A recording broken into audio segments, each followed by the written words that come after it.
next week because our 2019 NFL season preview begins. Monday, we hit the NFC West and the great Aaron Donald joins us. Later in the week, Derrick Henry helps us preview the competitive AFC South. Don't miss any of it next week on First Take. All right. Panthers were playing it safe with Cam Newton's right shoulder and sat him out of the first 2 preseason games. So last night they decided it was time for Cam to make his preseason debut, but unfortunately, the night ended with a completely different injury. After being sacked in the first quarter, Cam Newton left the game and did not return with a sprained left ankle. Here's Panthers head coach Ron Rivera. I mean, this is one of those things that, everybody was geared up for this one, and again, it was an opportunity to get out and play. And, it can happen on game 1 in the regular season. So to sit here and say that, well, if you don't play these games, then you play on day 1, he gets hurt in day 1, then what do you do? That's the hard part. That's the unfortunate part. All right, guys, so Cam Newton, this was the 2015 MVP, but just remember, he's 30 years old. He had previously underwent surgery on that same left ankle in 2014. Mm-hmm. Max, I remember yesterday we were having a conversation. We said, if Cam stays healthy, he could be in the MVP race this season.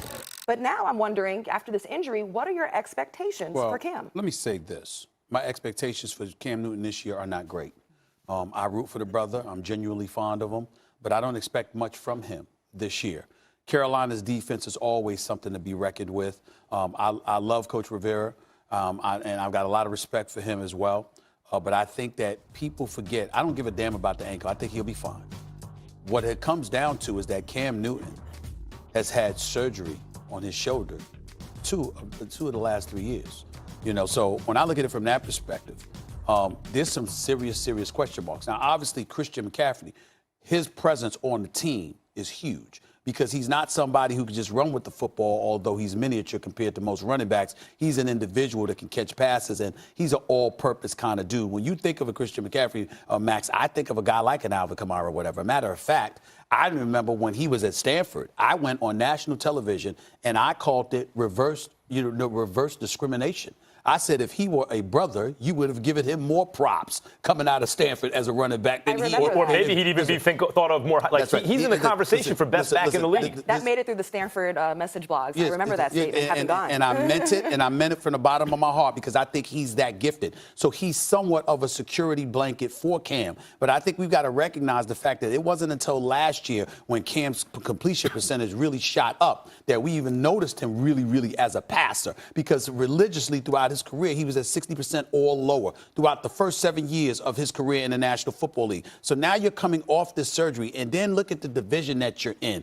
I'm not sold on Tampa with Bruce Arians because of Jameis Winston. There's too many question marks there, even though we know Mike Evans is a stud. They lost to Deshaun Jackson. But look at Atlanta. Matt Ryan had MVP caliber numbers last year. They had 8 guys on the IR at the end of the season, and that was a big problem for them. But when you look at Devontae Freeman coming back because he was one of the dudes that was injured, and then you combine that with Julio Jones, arguably the best in the game, Mohamed Sanu, who can ball, Calvin Ridley is a stud. My God, look at the pass and attack with them. And then there's New Orleans. And so when I look at it from that perspective, the fact that you're in that division, and those are 4 games that you're going to have to play within the division alone, not to mention the rest of your schedule, and Cam Newton still having question marks about his health. I don't expect much from him this year, and as a result, I don't expect much from Carolina this year. Well, look, this injury is not good. Every piece of information that comes in, you start to adjust your view of what's going to happen. And full contact sports injuries obviously play a huge role. In preseason games, all you're hoping is let my team come out healthy. Mm-hmm. This, if you're a Panthers fan, is devastating. Right. But Cam Newton, Stephen A., when last seen healthy, was having a sort of MVP-ish kind of year early in the season. Then he got hurt. They still won a couple games. He figured it out. But he couldn't throw the ball down the field anymore, and that was that. I thought Cam had shown an evolution in his game last year to the point that, 2015 was like raw physical Cam MVP. This could be a new kind of more nuanced Cam kind of MVP caliber season. It went away. If his shoulder and now his ankle hold up, I don't see why he can't do that again. That was the trajectory. The Panthers are largely the same team. McCaffrey is another year experience, and don't forget, he's a real dual threat because he can catch passes just like a really good receiver, and he runs the ball. And also, by the way, between the tackles, that's overstated. He can't run. That's nonsense. Yes, he can. He can do everything. I don't see why it would be any different from Cam. I look at Cam, and I feel bad the way I feel bad for Andrew Luck right now. There's some players in my mind that are always linked.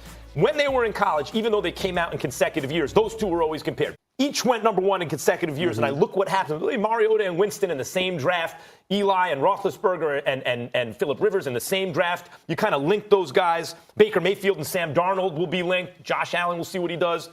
But those two I always think of together, Luck and Cam, and both of them, because they were so big and strong, the teams that were built around them weren't always good enough at protecting them, because I think the sense is they're big and strong, they can take these hits, and both of them have kind of fallen apart in recent years, right as they approach 30. So the question with Cam really is this a tragic story, right, where he was fated for this end because people thought he could take those hits and they didn't put the right team around him? Or can he stay healthy? If he can stay healthy, I'm telling you right now, I expect the Panthers to be in the thick of it in that division. The division is loaded, I think partly because they're in it, and I expect Cam to have an excellent season and pick up where he left off last year. Health provided. Well, let me say this. They finished 1-7 over the last 8 games. He was hurt. Ryan Khalil, Thomas Davis, Julius Peppers, all gone. We're assuming, because it's the Panthers, that their defense is going to be solid because their defense looked old at times, obviously, last year. We don't know that to be the case. That remains to be seen. Ron Rivera usually going to coach up the defense. Like I said, we assume we give them the benefit of the doubt because it's Ron Rivera. Offensively, there still is a lot of question marks. But I'm looking at their schedule. You know they opened the season against the Rams. And you know, other than their division foes, the teams that they play against is primarily in the AFC South as well. So you got Indy, you got Tennessee, you got Jacksonville, all right? You still got Seattle on your schedule. You got Green Bay on your schedule. Plus, you got your 2 opponents in the NFC South. All I'm trying to say to you is that being good, being solid ain't good enough. They need Cam. You need Cam. Yeah. And I think that Cam, next season, 2020, I think that he'll be lethal. I think this season, having to come back from all he's come back from, first priority is your health. Second priority is rhythm. You were never a great passer to begin with. Last year, you showed us something. Now but remember, last year, we didn't think North Turner could pull it off, and he did. But that was the first season, and so now you got to come back from all of this. Listen, I hear you after the ankle. I hear you after the ankle. The bottom line is what you just said. What happened to the Panthers when Cam couldn't throw the ball anymore? They fell apart. If anything, that highlights his value. He was having an MVP-ish kind of season early. It was 6-2 when he went down. If he can stay healthy, I think he could do it again. With your key being if he can stay healthy, real quick, do you think his team, his O-line, is going to be capable and good enough to keep him protected? And that's the first question. I don't know. The second question is, has he taken so many hits over the years, like Andrew Luck, that their bodies are just starting to fall apart? All right, we'll come back with more. I like that you're still hopeful. You're like